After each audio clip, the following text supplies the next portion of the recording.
سيدنا رسول الله صلى الله عليه وسلم وعلى آله وصحبه وقراباته وذرياته والتابعين والأرض والشهداء والصالحين خصوصا إلى روح سيد الشيخ عبد القادر الجيلاني وإلى روح سيد الشيخ عبد يزيد البستاني وإلى روح سيد الشيخ حامد بن محمد بن محمد الغزالي وإلى روح سيد الشيخ محمد بن عبد الكريم السلمان المداني وإلى روح سيد الشيخ محمد أرشد بن عبد الله البنجري وإلى روح سيد الشيخ محمد زيد بن عبد الوهاب بأن الله الكريم يتبشر بالرحمة والمغفرة بسر النبي وآل النبي لهم الفاتحة. بسم الله الرحمن الرحيم الحمد لله رب العالمين الرحمن الرحيم مالك يوم الدين إياك نعبد وإياك نستعين اهدنا الصراط المستقيم صراط الذين أنعمت عليهم غير المغضوب عليهم ولا الضالين. السلام عليكم ورحمة الله وبركاته. بسم الله الرحمن الرحيم الحمد لله رب العالمين والصلاة والسلام على أشرف الأنبياء والمرسلين سيدنا ومولانا محمد وعلى آله وصحبه أجمعين. سبحانك لا علم لنا إلا ما علمتنا إنك أنت العليم الحكيم وتب علينا إنك أنت التواب الرحيم. وسبحان الله والحمد لله ولا إله إلا الله والله أكبر ولا حول ولا قوة إلا بالله العلي العظيم. أما بعد فقد قال الله في كتابه العظيم أعوذ بالله من الشيطان الرجيم بسم الله الرحمن الرحيم يا أيها الذين آمنوا كتب عليكم الصيام كما كتب على الذين من قبلكم لعلكم تتقون. وقال صلى الله عليه وسلم من صام رمضان إيمانا واحتسابا غفر له ما تقدم من ذنبه. وفي رواية أخرى من صام رمضان إيمانا واحتسابا غفر له ما تقدم من ذنبه وما تأخر. صدق الله العظيم وصدق رسوله الحبيب الكريم ونحن على ذلك من الشاهدين في الدارين آمين. Alhamdulillah, marilah kita senantiasa memanjatkan puji dan syukur kehadirat Allah Subhanahu wa taala yang mana dengan limpahan rahmah, nikmah, barakah serta taufik dan hidayahnya juga kita masih diberi umur, kita masih diberi kesehatan, kita masih diberi taufik hidayah serta hidayah riayahnya, sehingga pada subuh hari ini kita bersama-sama melaksanakan sembahyang berjamaah, kemudian kita duduk bersama sebentar mengkaji, menelaah, menuntut serta menambah daripada ilmu agama. Salawat dan salam kita aturkan ke hadirin junjungan kita Nabi besar Muhammad sallallahu alaihi wasallam, pada keluarga beliau, sahabat-sahabat beliau, zuriat-zuriat beliau, pengikut-pengikut beliau ila yaumil qiyamah. Hadirin wal hadirat jamaah sekalian rahimakumullah. Pada subuh hari ini adalah subuh pertama daripada bulan yang mulia, daripada bulan yang penuh keberkahan, daripada bulan yang penuh dengan ampunannya Allah Subhanahu wa taala, yaitu bulan Ramadan. Dalam sebuah hadis Rasulullah sallallahu alaihi wasallam bersabda, "Man fariha bi dukhuli syahri Ramadan haramallahu jasadahu 'alan nar." Kata Rasulullah, siapa yang gembira dengan masuknya bulan Ramadan, dengan datangnya bulan Ramadan, maka Allah akan haramkan jasad batang tubuhnya disentuh oleh api neraka. Jadi siapa yang gembira menyambut datangnya masuknya bulan Ramadan dengan penuh kegembiraan, maka Allah akan ganjar kegembiraannya menyambut Ramadan tersebut berupa Allah jauhkan, bahkan Allah haramkan batang tubuhnya disentuh oleh api neraka. Ini menunjukkan betapa mulianya Ramadan. Di awal ketika kita menyambutnya dengan penuh hati gembira, bukan dengan penuh hati yang tidak senang, tapi hati kita gembira. Ini menunjukkan menyambut Ramadan gembira. Kenapa? Karena gairah untuk sembahyang berjamaah, mungkin subuh sebelum Ramadan, mungkin tidak banyak maka ini. Karena banyak ini berarti menunjukkan antusias, gembira menyambut subuh awal dari bulan Ramadan. Wallahu a'lam, ini sudah 15 hari setelah 20 hari, wallahu a'lam. Yang penting pertama dulu gembira, menunjukkan kegembiraan kita dengan masuknya bulan yang dimuliakan, yang diberkahi oleh Allah Subhanahu wa ta'ala. Ini modal kita di awal. Ini modal kita di awal Ramadan, bikin hati kita gembira. Dan ini salah satu, kata para ulama, ciri orang yang kada beriman. Hatinya kada senang dengan masuknya bulan Ramadan. Bahasa asarnya itu cakap kawan diundur lagi. Cakap ada tuh orang mulai Selasa Ramadan, tak lompat Selasa ulang. Kenapa? Karena ketidaksenangan dengan masuknya Ramadan. Jadi tanamkan dalam hati kita di awal pertama kali Ramadan, jangan ada hati sedih, tapi isi hati kita dengan penuh kegembiraan menyambut dengan bulan Ramadan. Dan ini ditunjukkan oleh Rasulullah Shallallahu Alaihi Wasallam sebelum Ramadan datang, bahkan 2 bulan sebelum Ramadan datang, beliau sudah ingin menyambut Ramadan. Dalam sebuah hadis Rasulullah Shallallahu Alaihi Wasallam, di dalam bulan Rajab, Rasulullah menganjurkan membaca sebuah doa, Allahumma barik fi Rajab wa Sya'ban wa ballighna ila Ramadan. Ya Allah, beri berkah di dalam bulan Rajab, berkahi bulan Rajab dan Sya'ban, dan sampaikan umur kami kepada bulan Ramadan. Mulai bulan Rajab sudah Rasulullah bersiap, bulan Sya'ban Rasulullah bersiap menyambut apa? Menyambut datangnya Ramadan. Artinya kita bersyukur ketika kita sudah ditemukan dengan Ramadan, bahkan kita sekarang berada di awal Ramadan. Andap hati kita syukur, gembira dengan dipertemukannya dengan bulan Ramadan. Berapa banyak orang yang tidak dipertemukan dengan bulan Ramadan, yang tadinya 2 bulan sebelum Ramadan dalam keadaan sehat, tetapi karena dia sudah sampai umurnya diambil oleh Allah karena bertemu bulan Ramadan. Ada 2 orang bertemu bulan Ramadan, tetapi tidak diberi kesehatan oleh Allah, tidak diberi kemampuan oleh Allah untuk melaksanakan ibadah di dalam bulan Ramadan.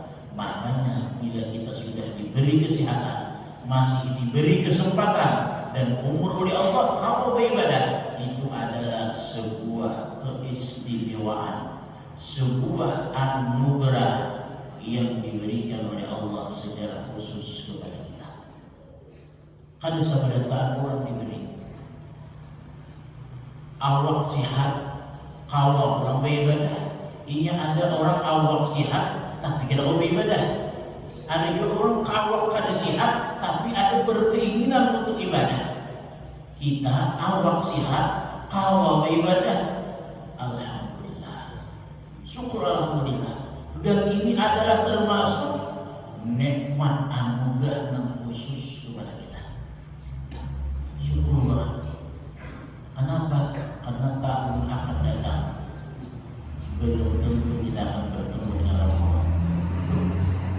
Jadi, yang pertama kita amalkan hadis Rasulullah, man fariha bi dukhuli syahri Ramadan haramallahu jasadahu. Ini yang kita amalkan. Tanamkan di dalam hati kita kegembiraan menyambut bulan Ramadan. Nah, sekarang ibadah yang nyata dan yang wajib dilakukan di dalam bulan Ramadan adalah ibadah puasa. Makanya dinarani dengan bulan puasa. Kenapa? Karena ibadah pokok di dalam bulan Ramadan adalah ibadah puasa. Dalam sebuah hadis Rasulullah sallallahu alaihi wasallam bersabda,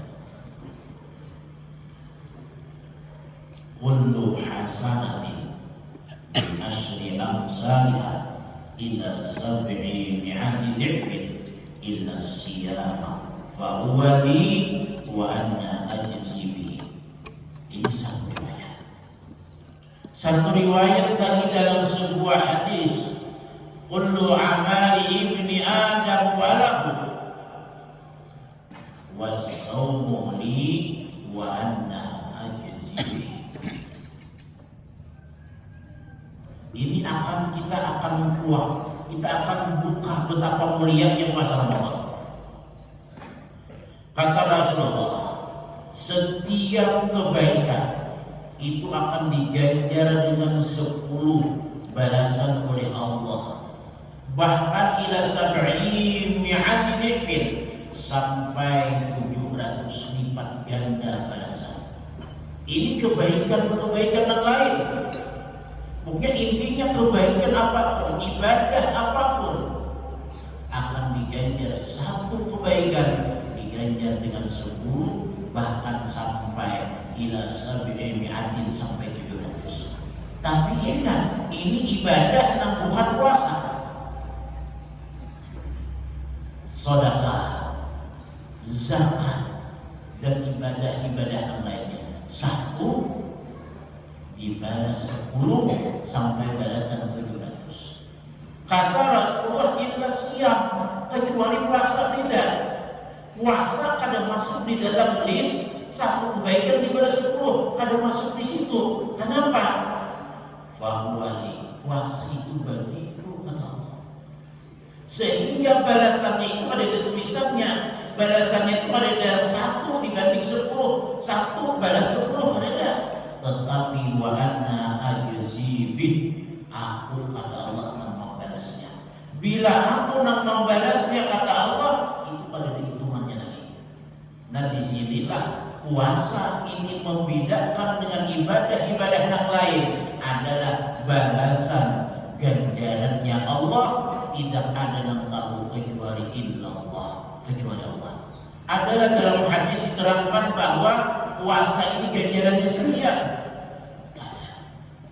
Walaupun dalam hadis umpamanya saumu yaumil arafah tukaffiru dzunub sanatain, puasa hari Arafah itu mengkifarat dosa 2 tahun, setahun sebelumnya, setahun sesudahnya.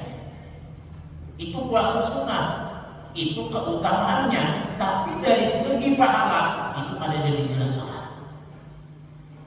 Kalau ibadah-ibadah yang lain, 1 kebaikan dibalas dengan 10. Tetapi kalau puasa, kadang masuk di dalam list 1 dibalas dengan 10 sampai 700. Tetapi kalimatnya li as-sawmu li, puasa itu saja, kata Allah Ta'ala.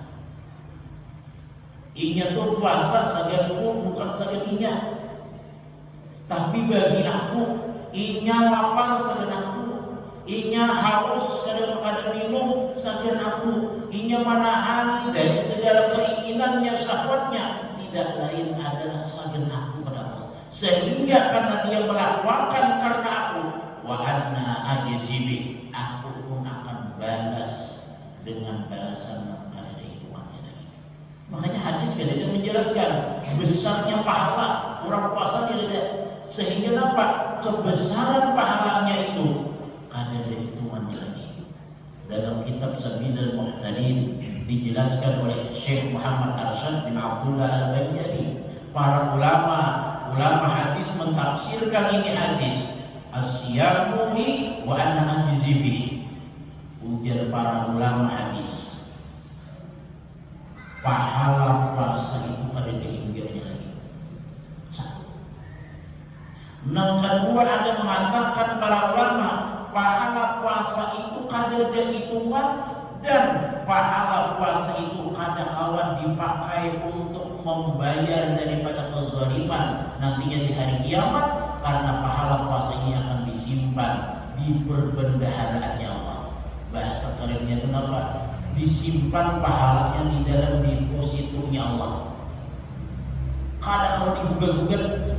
Lain ya, dalam sebuah hadis diriwayatkan setiap manusia nantinya di hari kiamat dituntut dengan kezaliman yang dilakukan di dalam dunia.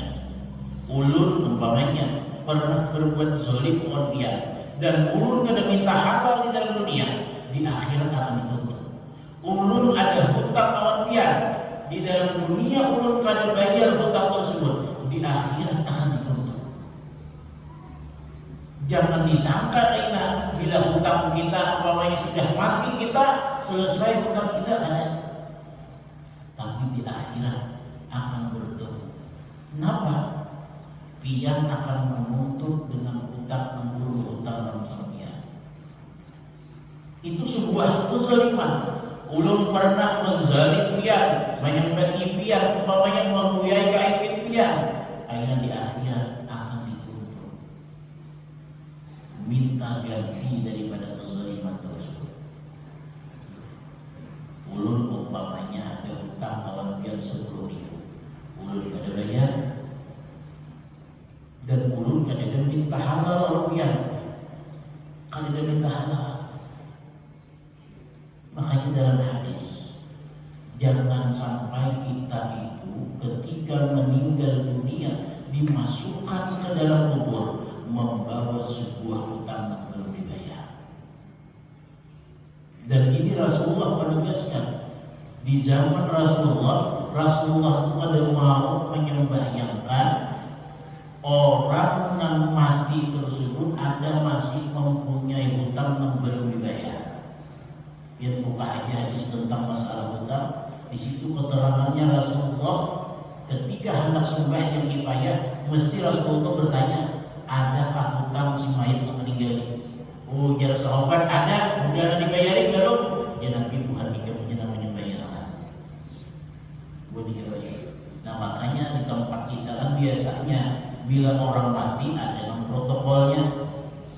Apabila mayit yang ada di hadapan kita ini ada mempunyai hutang piutang yang belum dibayarkan, maka untuk sementara mohon ridho, mohon halal dulu. Kalau sudah selesai pemakaman, silakan berurusan dengan ahli waris. Padahal caranya bukan kayak itu sebenarnya. Harusnya ada yang menjamin dulu perpindahan hutang dari yang mati atau hidup, supaya apa? Ketika yang mati ini dibuat dalam kubur, ada yang membawa hutang. Dalam hadis Rasulullah SAW, orang yang mati membawa hutang, maglulun fi qabri, terbelenggu di dalam kuburnya. Orang yang mati membawa hutang, orang itu maglulun fi qabri, akan terbelenggu di dalam kuburnya. Nah makanya bagusnya itu padahal protokol sambutannya itu artinya apa? Bila mayit yang ada di hadapan kita ini si A bin si A ada mempunyai hutang, maka dia protokolnya nih, aku menjamin hutangnya, atau anaknya sendiri yang menjamin hutangnya, maka berpindah hutangnya kepada anak. Jangan minta halal warat, siapa menjamin? Yang tong sapu tadi kan harus dia menjamin, yang ditagihnya. Karena Pak, karena di zaman Rasulullah maka itu. Jadi suatu sahabat datang dan Sayyidina Ali ada di situ, ditanya oleh Rasulullah, Sayyidina Ali, wahai Ali, yang meninggalnya adalah bis hutang. Uji Sayyidina Ali, ada ya Rasulullah. Udah dibayar? Belum ya Rasulullah. Karena ya Rasulullah, Tuhan jika ingin bayarkan. Tapi Sayyidina Ali langsung berucap, ya Rasulullah, ulun yang menjamin hutangnya. Berpindah. Makanya berpindah dulu. Mengadana apa mau pindah? Usia banyak banget hutangnya. Usia banyak banget. Hanya marah si mayit ketika dimasukkan ke dalam kubur membawa hutang. Jadi protokolnya itu protokol kami jamin dulu. Kayak anak bayari. Umpamanya tuh harus ada jaminan, harus ada perpindahan. Amun kayak ucapan biasa kita umpamanya apabila mayit yang ada di hadapan kita ini ada memiliki utang piutang, maka untuk sementara minta halal minta ridho. Siapa menjamin itu? Tadi dia menjaminnya sementara setelah pemakaman silahkan berurusan dengan ahli waris. Ahli waris saja kan menjamin dulu. Nah harus dipindahkan dulu, pindah tangan hutangnya dulu. Awan siapa? Awan si anaknya kah? Awan siapakah? Ada yang menjamin supaya apa? Ketika mayit masuk ke dalam kubur, ada yang membawa sebuah hutang. Kenapa? Karena itu akan menjadi sebuah kezaliman. Nah di akhirat akan dituntut. Nah sekarang ulun banyak berhutang, biar ulun gak ada bayar. Tapi ulun ada sembahyang, ada zakat, ada sedekah, ada memperbuat ibadah yang lain termasuk ibadah puasa pegawai. Sekarang di akhirat biar menagih awan ulun. Ulun bayari. Awan apa? Ulun membayari. La yanfa'u malun wala banun. Ada dari bermanfaat lagi harta di hari kiamat. Kau lagi bayar on duit, kau lagi bayar on dolar, kau lagi bayar on rial, awan ini dan itu. Ada lagi. Nang kau dibayarkan hanya amal ibadah kepada orang yang kita zalim tadi. Nabi yang menagih ulun bayari.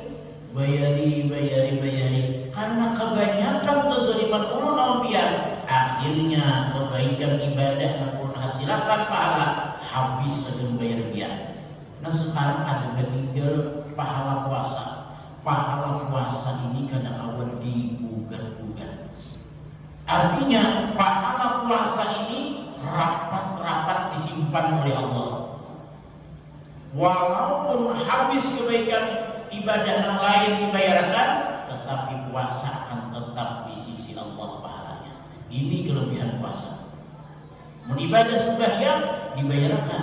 Bahkan dalam sebuah kitab Minhajus Sawi dijelaskan anna falasa wahid min mazalimil ibad, 1 rupiah yukhadu min mazalimil ibad, diambil dari sebuah kezaliman dari seorang hamba, maka akan dibayar bisab'i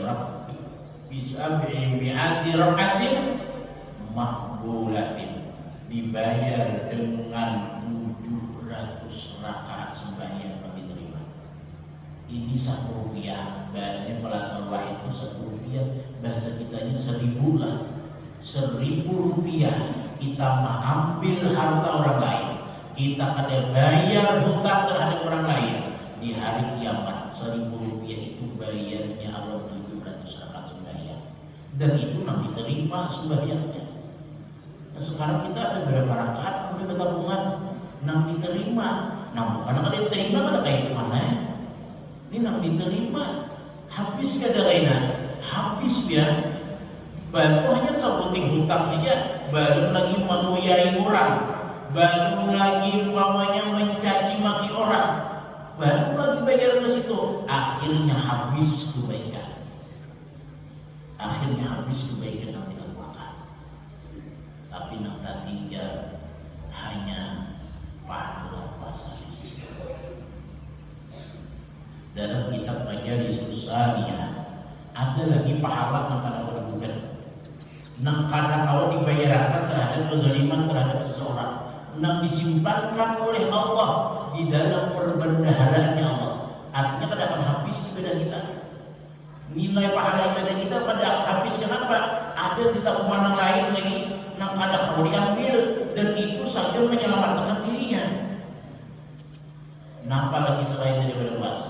Dalam kitab Majalis Susaniyah diceritakan satu amaliyah yang nilai ibadahnya tersebut disimpan di dalam perbendaharaannya Allah. Apa itu amaliyahnya? Adalah niat yang baik yang dia tanamkan selalu di dalam hatinya ketika ingin melakukan suatu kebaikan.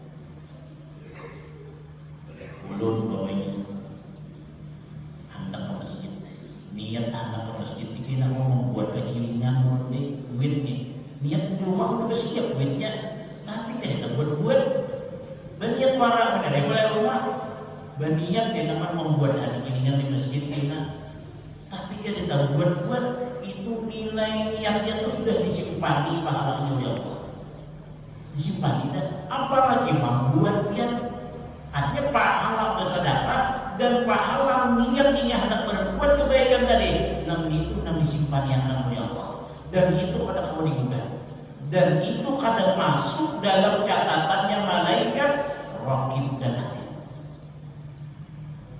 Dulu diceritakan dalam kitab Majalis Susaniyah ada seorang hamba ketika di hari kiamat di hadapan Allah. Ketika di hari kiamat di hadapan Allah diungkai catatan daripada perbuatan ibadah-ibadah yang ia lakukan. Kata Allah, inilah catatan kamu.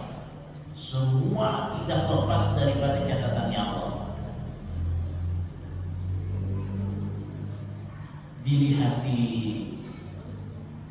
sesuai apa kita gawe dalam dunia, sesuai dengan apa yang gawe, tetapi ada di dalam catatan yang ditunjuki oleh Allah, ada terselip pahala puasa, ada terselip pahala haji, ada terselip pahala umrah, ada terselip pahala berjihad di jalan Allah.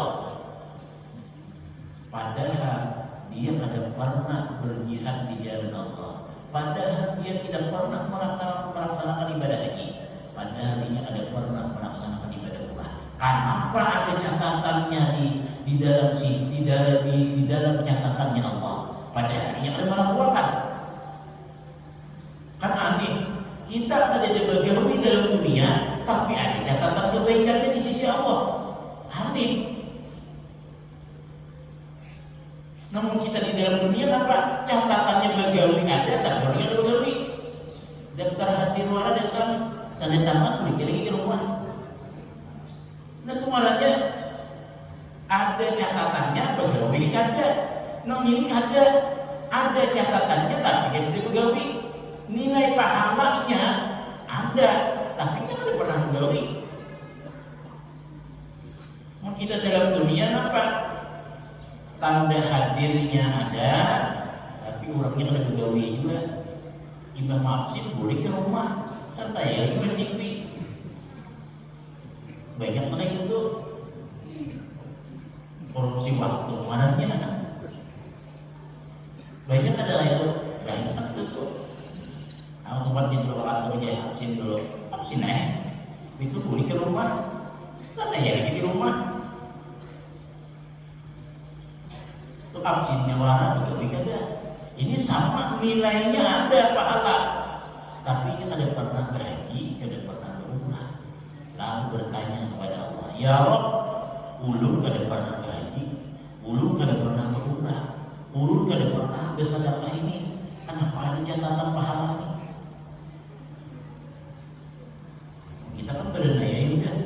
Tadi syukur dah catatannya, tapi kita menak-nakan. Kenapa sampai ada padahal itu menak-nakan? Lalu kata Allah Subhanahu wa taala, ketika engkau dalam dunia, engkau selalu menanamkan dalam hati engkau dan engkau berkata, berniat, seandainya aku berisi harta, aku akan melaksanakan ibadah haji. Seandainya aku berisi harta, aku akan melaksanakan ibadah umrah. Seandainya aku berisi harta, aku akan bersedekah si asih bisi. Seandainya hati berniat berdahulu, aku pilihnya banyak duit, aku akan umrah. Aku punya banyak duit, aku akan naik haji. Tapi Allah Ta'ala tahu, Allah Ta'ala itu maha tahu dengan apa yang isi dalam hati hambanya, sehingga tahu nang mana niat nang bujur, nang mana niat nang kada bujur. Allah Ta'ala melihat si hamba ini berniat bujur, bila ia berduit dia naik haji. Namun kita kan biasanya ucapan toh, aku yang bila berduit ketika menukarakan beritaannya, berduit dia mana menukarakan? Itu sudah itu kayaknya dia bila aku jadi kayaknya dia. Umpamanya, dia tuh makanan dia jadi itu. Bila aku jadi kayaknya dia pengen menukarakan ini. Jadi akhirannya kan gak ada. Jangankan menukarakan. Nah itu ucapan kita. Allah tahu hati si hamba ini bujur berniat.